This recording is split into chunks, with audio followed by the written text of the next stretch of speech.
اللہ نے لکھا ہے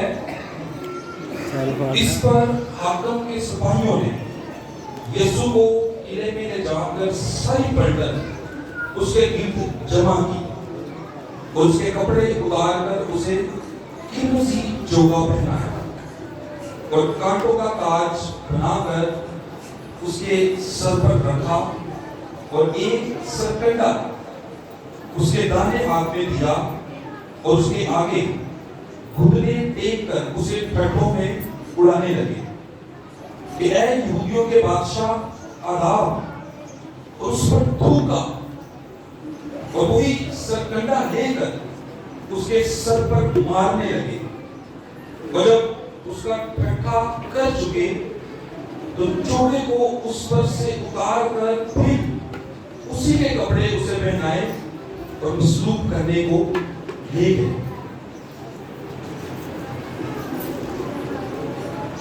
جب باہر آئے تو انہوں نے شمعون نام ایک کرینی آدمی کو پا کر اسے لیوار میں پکڑا کہ اس کی سلیب اٹھائے اور اس جگہ جو دلگتا یعنی کوپڑی کی جگہ کہلاتی ہے پہنچ کر وقت ملی ہوئی میں اسے پینے کو دی، مگر اس نے چکھ کر پینا نہ چاہا اور انہوں نے اسے مصلوب کیا اور اس کے کپڑے پورا ڈال کر باندھ لیے اور وہاں بیٹھ کر اس کی نگہبانی کرنے لگے اور اس کا الزام لکھ کر اس کے سر سے اوپر لگا دیا کہ یہ یہودیوں کا بادشاہ یسوع ہے۔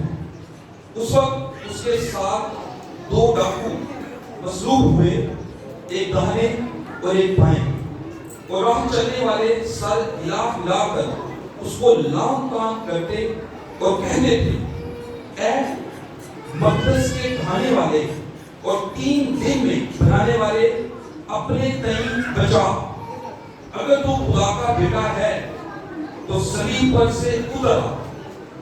اسی طرح سردار کہن بھی فقیوں اور بزرگوں کے ساتھ مل کر ٹھٹھے سے کہتے تھے اس نے اوروں کو بچایا، اپنے تئیں نہیں بچا سکتا، یہ تو اسرائیل کا بادشاہ ہے، اب صلیب پر سے اتر آئے تو ہم اس پر ایمان لائیں۔ اس نے خدا پر بھروسہ کیا ہے، اگر اسے چاہتا ہے تو اب اس کو چھڑا لے، کیونکہ اس نے کہا تھا میں خدا کا بیٹا ہوں۔ اسی طرح ڈاکو بھی جو اس کے ساتھ مصلوب ہوئے تھے اس پر لام تان کرتے تھے۔ پاک کلام کا پڑھا اور سنا جانا ہم سب کے لیے برکت کا باعث ٹھہرے، آمین۔ یہ جو میں نے آپ کے سامنے حوالہ پیش کیا ہے، اس کے بعد ہم سنیں گے کہ کیا کیا اور رویہ کرم یسوع مسیح کے ساتھ اختیار کیا گیا، لیکن میں آپ کو ایک خاص بات جو بتانا چاہتا ہوں، اگر کوئی ہمیں بڑے حق کے ساتھ کوئی بات کہہ دیتا ہے، ڈانٹ دیتا ہے نا، تو ہم اپنی بے عزتی محسوس کرتے ہیں کہ اس نے مجھے کیا کر دیا ہے، بے عزت کر دیا ہے، اس نے میری عزت کا خیال نہیں کیا۔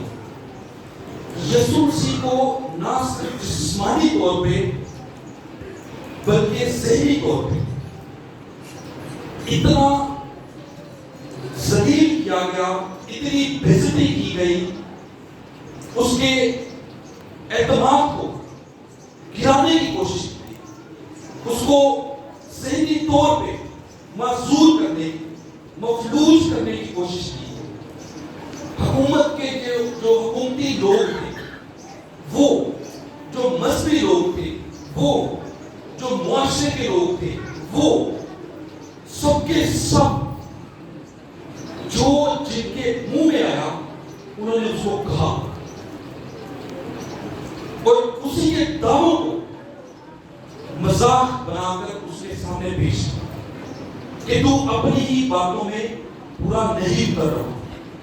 میں سمجھتا ہوں یسوع مسیح کو کئی بار چیلنج کیا گیا تو یہ کہتا تھا کر کے دکھا، کہاں ہے تیری قدرت، کہاں ہے تیرے موجزے، کہاں ہے تیرا باپ۔ یہ تکلیف کم نہیں تھی، یہ میں جو بات آپ کے ساتھ کر رہا ہوں یہ صرف اس کو ذہنی طور پر ٹارچر کیا، باتوں کے ذریعے، لفظوں کے ذریعے اس کو اس کو ڈس ریسپیکٹ کیا گیا. اور جسمانی طور پہ آپ جانتے ہیں اس کے ساتھ کیا اس نے کوڑے کھائے, کانٹوں کا تاج پہنا, اس نے تھپڑ کھائے, اس کی جو جان ہے وہ نہایت کرب میں تھی, تکلیف میں تھی. وہ اس کرب کو محسوس کر رہا تھا لیکن کچھ بول نہیں رہا. کسی کے خلاف اس نے کوئی بات نہیں کی. اس نے کسی شخص کے اوپر اپنی قدرت کو ظاہر کرنے کے لیے اپنے اختیار کو استعمال نہیں کیا. وہ خاموش رہا. وہ بالکل تیار رہا کہ میں اپنی جان ان لوگوں کے لیے دینے کے لیے تیار ہوں. اور یہ ہمارے لیے سوچنے کا وقت کہ کیا حالات ہوں گے, کیا وقت ہوگا, کتنے کرب میں سے یسوع مسیح گزر رہے تھے. یہاں سے ہم سلسلے کو آگے بڑھائیں گے اور ہم یسوع مسیح کے 7 لفظ 7 جملے ان کے بارے میں سنیں گے. کہا گیا ہے کہ ہر شخص 10 منٹ 12 منٹ میں اپنی ٹاک کو, اپنے خیال کو ختم کرے گا. تو ہم پہلا کلمہ سنیں گے اور میں درخواست کروں گا بھائی یویل سے وہ آئیں اور پہلا کلمہ پیش کریں.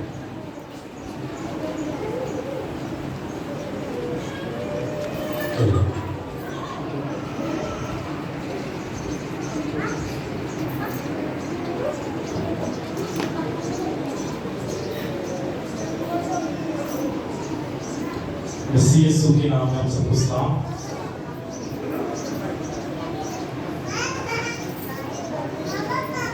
خاموشی اختیار کریں. یہ بہت ہی خاص موقع ہے, خاص لمحے ہیں جس میں خداوند کے کلام کو سنیں گے. بھائی وہ ویڈیو بنانا ہے. کسی عالم نے کہا ہے کہ کی of reconciliation is forgiveness. Urdu میں مطلب ہوگا صلح کی جو چابی ہے وہ معافی ہے, یا معافی صلح کی چابی ہے. پہلا کلمہ پڑھنے کے لیے اپنی بائبل ہم کھولیں گے اور کلام مقدس میں سے لوکا کی انجیل اور اس کا 23واں باب اور اس کی 34ویں آیت. خدا کے کلام میں یوں مرقوم ہے, یسوع نے کہا اے باپ ان کو معاف کر کیونکہ یہ جانتے نہیں کہ کیا کرتے ہیں. پلیز شور کو کم کریں, میں ایک بار پھر پڑھوں گا. یسوع نے کہا اے باپ ان کو معاف کر کیونکہ یہ جانتے نہیں کہ کیا کرتے ہیں. یسوع مسیح نے اپنی زمینی خدمت کے دوران جب بھی گناہ معاف کیے, یسوع مسیح نے کہا جا تیرے گناہ معاف ہوئے, اپنی چار پہ کھا چل. یسوع مسیح نے جتنے بھی معجزے کیے, جب یسوع مسیح نے کسی کو شفا دی, یسوع مسیح نے ساتھ ہی کہہ دیا کہ دفعہ کہ جا تیرے گناہ معاف ہوئے. لیکن سوال یہ ہے کہ یہاں پر یسوع مسیح خدا باپ سے کیوں درخواست کر رہا ہے؟ یسوع مسیح خود بھی تو معاف کر سکتا تھا. اپنی زمینی خدمت کے دوران یسوع مسیح نے کئی دفعہ گناہ معاف کیے, لیکن کیا وجہ تھی کہ یسوع مسیح نے صلیب پر باپ سے مخاطب ہو کر معافی کی درخواست کی؟ اسے معافی کا کلمہ کہا جاتا ہے. اور دوسری بات یہ ہے کہ خدا کے کلام میں لکھا ہے کہ جنہوں نے اسے مارا ہے, پیٹا ہے, جب یسوع مسیح اپنے جلال میں آئے گا تو وہ کیا کریں گے؟ چھاتی پیٹیں گے. تو کیا یسوع مسیح نے تو یہاں معافی کی درخواست کر دی کہ باپ ان کو معاف کر کیونکہ یہ نہیں جانتے کہ یہ کیا کرتے ہیں, تو پھر وہ کیوں چھاتی پیٹیں؟ یہ دو بڑے سوالات ہیں. پہلا یہ کہ یسوع مسیح نے خود گناہ کیوں نہیں معاف کیے. دوسرا سوال ہے کہ خدا نے معافی کی درخواست کے لیے جب معافی کی درخواست کی ہے خدا سے اور معاف کر دیا تو لوگ چھاتی کیوں پیٹیں ابن آدم کی آمد ہو؟ انہیں دو سوالوں کی بنا پر اور آگے جا کے ان کے جواب ہم دیکھیں گے۔ یسوع مسیح کو جب باغ گتسمنی میں پکڑنے کے لیے اس وقت کے مذہبی لیڈر آ رہے تھے، ساتھ کچھ لوگ رومی فوج، تو یسوع مسیح اس سے پہلے دعا کر رہے تھے۔ کیا کر رہے تھے؟ اور لکھا ہے کہ یسوع مسیح دعا کرتے ہوئے اتنے کنیکٹڈ تھے خدا کے ساتھ کہ ان کا پسینہ جو ہے خون بن بن کر کیا کر رہا تھا؟ ٹپک رہا۔ اور اگر میڈیکلی دیکھا جائے تو یہ بہت ہی زیادہ ذہنی پریشر اور دباؤ کی وجہ سے ہوتا ہے جب خون بن کے پسینہ جو ہے ٹپکنا شروع ہو جائے، اور ہو سکتا ہے کہ اسی وقت انسان کی موت بھی واقع ہو جائے۔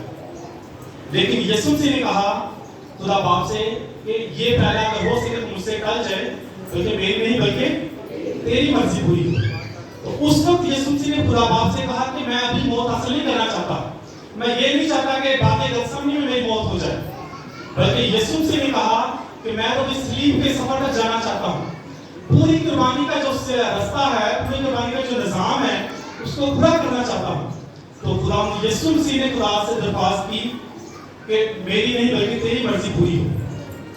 اور اس وقت خدا یسوع مسیح کو یہ تھا کہ ہو سکتا ہے کہ باغ گتسمنی میں مجھے یہ لوگ آ کے قتل کر دیں، تو اس لیے خدا باپ سے درخواست کی کہ اگر ہو سکے تو یہ پہلا مجھ سے ٹل جائے۔ اور آگے جا کے دیکھتے جب یسوع مسیح کو انہوں نے پکڑا ہے تو وہ سب سے پہلے کس کے پاس لے کے گئے؟ مذہبی لیڈروں کے پاس۔ لیکن یسوع مسیح نے کہا، یسوع مسیح مذہبی لیڈروں کے سامنے کچھ نہیں بولی، اور مذہبی لیڈر اس وقت کا جو تھا اس نے کہا اسے پیلاطس کے پاس لے جاؤ۔ کس کے پاس؟ پیلاطس کے پاس جب لے کے گئے ہیں تو پیلاطس نے کہا کہ اس میں کوئی بھی گناہ یا کوئی بھی بدی یا کوئی بھی برائی نہیں پاتا۔ اگر ہم پرانے عہد میں دیکھیں خروج کی کتاب میں تو اس وقت جو قربانی کی جاتی تھی، قربانی کرنے سے پہلے جو بکرا جو ذبح کیا جاتا تھا، اس کو ذبح کرنے سے پہلے جو اس وقت کے کاہن تھے اس کی تصدیق کرتے تھے کہ اس میں کوئی داغ تو نہیں ہے، کوئی جھری تو نہیں ہے، کوئی دانت تو ٹوٹا ہوا۔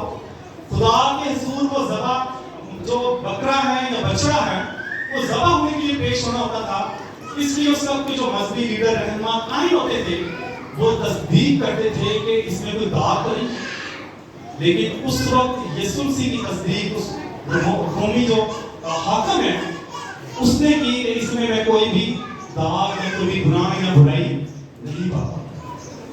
تو یسوع مسیح جو حقیقی بنا جس نے ہمارے لیے قربانی دی، اس کی تصدیق ہم دیکھتے ہیں کہ غیر قوم والے بھی کرتے ہیں۔ اس وقت کی سیاسیات جو ہے، اس وقت کے سیاسی لیڈر جو ہیں وہ بھی کرتے ہیں کہ میں اس میں کوئی جرم نہیں پاتا۔ تو جب وہ پیلاطس اس بات کا آرڈر دیتا ہے کہ میں اس میں کوئی جرم نہیں پاتا، لیکن وہ پھر بھی کہتا ہے کہ تمہاری خاطر میں اس کو تمہیں دے دیتا ہوں تاکہ اس کو کوڑے لگوا کے چھوڑ دو۔ لیکن اس وقت کی جو کاہن مذہبی لیڈر فریسی صدوقی وہ کہتے ہیں کہ نہیں، ہمیں اس کو موقع دے، ہمیں موقع دے کہ ہم اس کو صلیب دیں۔ تو اس وقت یسوع مسیح کو صلیب دینے کا حکم پیلاطس دیتا ہے اور اپنے ہاتھ دھو لیتا ہے۔ ہاتھ دھونے اس بات کی نشانی کہ وہ اس گناہ سے مبرا ہے، اور وہ کہتا ہے کہ اس کا خون تمہاری اور تمہاری اولاد کی گردن پر۔ اور وہ ساری رات یسوع مسیح کو پیشیاں کرواتے ہیں، قبیلہ لے کے جاتے ہیں، یسوع مسیح پہ ٹھٹے کرتے ہیں اور یسوع مسیح پہ تانے مارتے ہیں، یسوع مسیح کو لام تان کہتے ہیں، اور یسوع مسیح کے سر پہ کانٹوں کا تاج رکھتے ہیں۔ اور یہ کانٹوں کا تاج جو ہے یہ عام تاج نہیں تھا، یہ کانٹوں والا تاج تھا۔ اس کے کانٹوں میں بھی وہ نکوٹین تھی جس کو ہم کہہ سکتے ہیں کہ نشے اور دوائیات لگی ہوتی تھی۔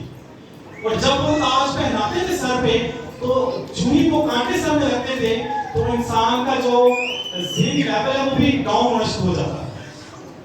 تو یسوع مسیح کے سر پہ کانٹوں کا تاج رکھا گیا۔ اور ایک تحقیق بتاتی ہے کہ جب یسوع مسیح کو کوڑے مارے جاتے تھے تو جب کوڑا مارا جاتا تھا تو جب وہ کھینچتے تھے کوڑا تو کوڑے کے ساتھ یسوع مسیح کے وہ خون جو بدن تھا وہ بھی اس کے ساتھ چمٹ کے باہر آتا تھا۔ تو یسوع مسیح کو جب کوڑے مارے جاتے تھے تو وہ جسم کے ساتھ ابھر کے آ جاتا تھا۔ اور ساری رات یسوع مسیح پہ پیشیاں ہوتی رہی، یسوع مسیح پہ دکھ وہ گاتے رہے، یسوع مسیح پہ یسوع مسیح کو کوڑے مارتے رہے، یسوع مسیح پہ یسوع مسیح کے سر پہ کانٹوں کا تاج رکھا گیا اور یسوع مسیح کو لعن طعن کیا گیا۔ اور ایک بیپٹسٹ یونیورسٹی ہے میتھڈ کی، اس کے مطابق وہ کہتے ہیں کہ یسوع مسیح کو جس جگہ پہ اٹھا کے تھوکا جا رہا تھا وہ جگہ اتنی گیلی ہو چکی تھی تھوکوں سے کہ یسوع مسیح پہ اتنا زیادہ تذلیل اور ذلیل کیا گیا. اور اگر ہم غور کریں تو یسوع مسیح ان سارے دکھوں کے باوجود دکھ کی حالت میں، کرب کی حالت میں یسوع مسیح صلیب کو اٹھا کے کوئی کلوری پر جاتے ہیں. اور ساری رات جب یسوع مسیح پہ دکھ اٹھائے گئے، یسوع مسیح کے بدن میں اتنی ہمت ہے ہی نہیں تھی کہ وہ برداشت کر سکے، لیکن یسوع مسیح پھر بھی صلیب اٹھا کے کوئی کلوری پر گئے اور انہوں نے کوئی کلوری پہ جا کے دکھ سے اور یسوع مسیح کو لٹا کر یسوع مسیح کے ہاتھوں پر کیل لگائے گئے، پاؤں پہ کیل لگائے گئے. اور کیل لگانے کے بعد بڑی غور سے سنیے بات، کیل لگانے کے بعد جب انہوں نے سلیب کھڑی کرنی ہوتی تھی تو ایک کھٹے ہوئے سلیب کو پھینک دیتے تھے. اور سلیب کو جب کھڑے میں پھینکا جاتا تھا تو اس وقت جو سلیب پہ لٹکا ہوتا تھا اس کی جان نکل سکتی تھی، اتنی کرب کی حالت تھی. لیکن ان سارے دکھوں کے باوجود، ان ساری تکلیفوں کے باوجود یسوع مسیح اپنے حواس کو کھوئے نہیں گئے. یسوع مسیح کا ذہن، روح، بدن ابھی تک قائم میں ہے. چاہے دکھوں کو بہت زیادہ برداشت کیا ہوگا، لیکن ان دکھوں کی حالت میں یسوع مسیح نے پہلا جو لفظ اپنے مبارک منہ سے نکالا وہ کیا تھا؟ اے باپ. کیا تھا؟ اے باپ. اس میں پہلی بات جو ہم سیکھتے ہیں وہ یہ ہے کہ یسوع مسیح کرب کی حالت میں بھی اپنے ازلی رشتے کو نہیں بھولے. کیا بات ہے؟ پہلا پوائنٹ جو ہم سیکھیں گے وہ یہ ہے کہ یسوع مسیح کرب کی حالت میں بھی اپنے ازلی رشتے کو نہیں بھولے. کئی دفعہ کیا ہوتا ہے کہ ہم پر مصیبتیں آتی ہیں، پریشانیاں آتی ہیں، کوئی ہمیں دکھ دیتا ہے، کوئی پریشان کرتا ہے تو ہم خدا باپ کو یا خدا کو برا کرنا شروع کر دیتے ہیں. کیا ہماری فیملی کے اوپر یہ مصیبتیں آئی تھی؟ جب کوئی ہمارے فیملی میں سے، خاندان میں سے ہمیں چھوڑ جاتا ہے تو ہم یسوع مسیح کو، خدا باپ کو، آسمانی باپ کو باتیں کرنا شروع ہو جاتے ہیں کہ کیا ہمارے ساتھ ہی ہونا تھا؟ میری ماں یا میرا باپ تو بہت راست باز تھے، بہت خدمت کرتے تھے، تیری عبادت کرتے تھے، پھر بھی تو نے کیوں اس کو اپنے پاس بلا دیا؟ تو یہاں پہ ہم دیکھتے ہیں یسوع مسیح کے ساتھ اتنے دکھ ہوئے لیکن یسوع مسیح اپنے ازلی رشتے کو نہیں بھولا. ایوب کی مثال دیکھ سکتے ہیں کہ ایوب پر کتنی مصیبتیں آئیں. اس کی بیوی کہتی ہے خدا کا انکار کر دے، لیکن ایوب خدا کا انکار نہیں کرتا، بلکہ اتنا سب کچھ نقصان ہونے کے باوجود بھی وہ خدا کے ساتھ تعلق میں بحال رہتا ہے. تو یسوع مسیح دکھ کی حالت میں ہے پھر بھی وہ اپنے اصلی رشتے کو نہیں بھولے. دوسری جو بات سیکھی وہ یہ ہے کہ صلیب پر کرب کی حالت میں یسوع مسیح اپنی زندگی کے مقصد کو نہیں بھولے. یسوع مسیح اپنی زندگی کے مقصد کو نہیں بھولے. یسوع مسیح، اگر ہم دیکھیں یسوع مسیح کا اس دنیا میں زمین پر آنے کا مقصد یہ تھا، لوکا کی انجیل میں لکھا کہ ابن آدم اس لیے نہیں آیا کہ اپنی جان، ابن آدم اس لیے نہیں آیا کہ اپنی جان دے، بلکہ اپنی جان دے تاکہ بطور اس کے وسیلہ سے گناہوں کی معافی حاصل کرے. اور لوکا 12:10 میں لکھا ہے ابن آدم کھوئے کو ڈھونڈنے اور نجات دینے آیا. میں سمجھتا ہوں کہ یسوع مسیح نے اپنی زندگی کا مقصد اس پہلے کلمے کے وسیلے سے پورا کیا، اور باقی جو 6 کلمے ہیں وہ اس پہلے کلمے کی بنیاد ہے. باقی جتنے بھی 6 کلمے بولے گئے وہ اسی پہلے کلمے کی بنیاد پر بولے گئے. اور یسوع مسیح نے بڑی آواز سے چلا کر کہا، یہ مدھم آواز نہیں کہا بلکہ بڑی زوردار آواز سے کہا، اے باپ ان کو معاف کر کیونکہ یہ نہیں جانتے کہ یہ کیا کرتے ہیں. تیسری بات، صلیب پر کرب کی حالت میں بھی یسوع اپنے دشمنوں کے لیے دعائیں خیر کرتا ہے. اور یہ پہلی بات نہیں تھی. یسوع مسیح جب اپنی خدمت کا آغاز کرتے ہیں پہاڑی باز میں دیکھتے ہیں یسوع مسیح نے اس بات کی تعلیم دی کہ اپنے دشمنوں سے محبت رکھو، اپنے برا جو چاہنے والے ان کے لیے دعائیں خیر کرو. اور یسوع مسیح یہاں پہ ہم اسی تعلیم کا نمونہ دیتے ہوئے دکھائی دیتے ہیں جو یسوع مسیح نے تعلیم دی کہ اپنے دشمنوں کے لیے دعا کرو. اور معاف کرنا جو ہے یہ بہت بڑا کام ہے، چھوٹا کام نہیں ہے، انسانیت کی بس کی بات نہیں ہے. ہم کئی دفعہ سوچتے ہیں کہ کوئی میرے پاس آئے معافی مانگنے کے لیے پھر میں معاف کروں گا، لیکن یسوع مسیح سے ان لوگوں نے معافی نہیں مانگی. یسوع مسیح نے خود ان کو معاف کیا اور کہا کہ اے باپ ان کو معاف کر کیونکہ یہ جانتے نہیں کہ کیا کرتے. متی کی انجیل میں ایک تمثیل ہے جس میں ایک مالک اپنے نوکر کو کافی نوکروں کو قرض دیتا ہے تو ایک نوکر کے اوپر 10,000 قرض آتا ہے تو وہ مالک اسے کہتا ہے کہ اس کے خاندان کو پکڑ کر جیل میں ڈال دو جب تک یہ قرض نہیں دیتا. تو وہ جو نوکر ہے وہ مالک اپنے سے منت کرتا ہے کہ مالک میں بہت غریب ہوں, میں نہیں دے سکتا. تو وہ کیا کرتا ہے, مالک اس کو معاف کر دیتا ہے. لیکن وہ نوکر جب باہر نکلتا ہے تو اس شخص کے بھی کسی شخص نے دینے ہوتے ہیں پیسے, تو وہ اس شخص کو پکڑ لیتا ہے اور اس کو کہتا ہے کہ تیرے اوپر اتنا قرض ہے. تو وہ اس کو پکڑ کے مارتا ہے, قید میں ڈال دیتا ہے. لیکن اس مالک کے جس نے معاف کیا تھا, اس کے کسی نوکر نے یہ سارا ماجرا دیکھا اور جا کے مالک کو بتایا کہ جس کو تم نے معاف کیا ہے وہ کسی ایسے شخص کے ساتھ ایسے برتاؤ کر رہا. تو وہ مالک دوبارہ اپنے اس نوکر کو بلاتا ہے اور اس کو قید میں ڈال دیتا ہے. کہتا ہے جب تک تو قرض معاف نہ کرے, جب تک تو قرض اپنا سارا چکا نہ دے, تب تک تجھے رہا نہ کیا جائے گا, نہ معاف کیا جائے گا. تو اس مثال سے ہم سیکھتے ہیں کئی دفعہ ہمیں تو معاف کیا جاتا ہے لیکن ہم دوسروں کو معاف نہیں کرتے. ہمیں تو خدا کی طرف سے معافی مل جاتی ہے اور ہمیں کوئی بھی شخص انسان معاف کر دیتا ہے لیکن ہم معاف کرنے کے لیے تیار نہیں ہوتے. آخری بات, معافی صلح کی طرف پہلا قدم ہے. میرے ساتھ مل کے کہیں, معافی صلح کی طرف پہلا قدم ہے. معاف کرنے والا بڑا ہوتا ہے نہ کہ معافی دینے والا. یسوع مسیح نے معاف کر کے یہ ثابت کیا کہ وہ بڑی انسان میں سب سے بڑا ہے. اس وقت یسوع مسیح انسان تھے نا, ہم سوچتے کہ یسوع مسیح تو خدا ہے, یسوع مسیح دکھ برداشت کر سکتا ہے, یسوع مسیح تو خدا ہے, الہی ذات ہے. لیکن اس بات کو نظر انداز نہ کریں کہ یسوع مسیح اس دنیا میں مکمل طور پہ 100% مکمل انسان تھے اور ان کو دکھ بھی ہوتا تھا, نیند بھی آتی تھی, غصہ بھی کرتے تھے اور دعا بھی کرتے تھے اور روتے بھی تھے. اور یہ ساری باتیں یسوع مسیح کے مکمل اور انسان ہونے کے ثبوت ہے. تو یہ نہ سمجھیں کہ یسوع مسیح خدا تھا, بلکہ یسوع مسیح کو دکھ بھی ہوتا تھا.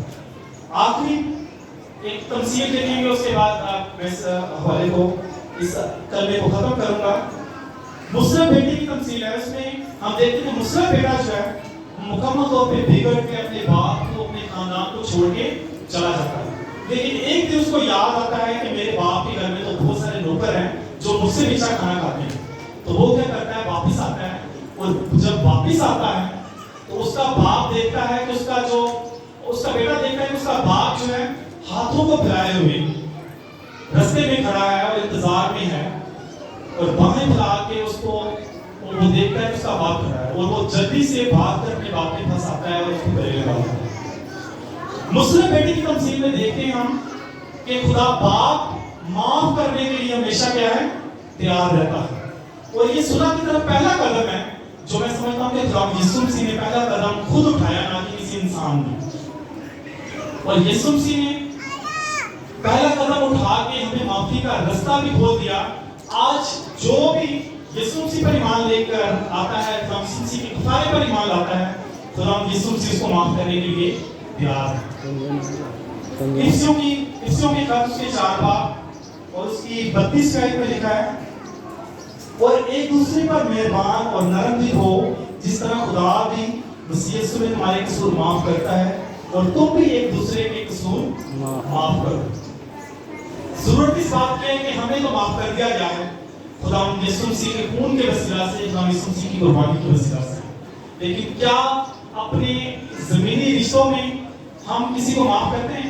بھائی سے ناراض ہے, بہنیں سے ناراض ہے. جب ہم اپنے خاندان میں بھی کہیں نہ کہیں کئی سالوں سے ایک دوسرے سے ناراض ہیں, تو ایسٹر منانے کا, گڈ فرائیڈے منانے کا کوئی فائدہ نہیں. گڈ فرائیڈے ان کا گڈ ہے, ویسے تو ہم ہر فرائیڈے جو ہے ہماری زندگی میں آتا ہے, ہم جمعہ جو ہے ہر ہفتے ہماری زندگی میں آتا ہے, لیکن گڈ فرائیڈے ایک ہی دفعہ ہماری زندگی میں آتا ہے.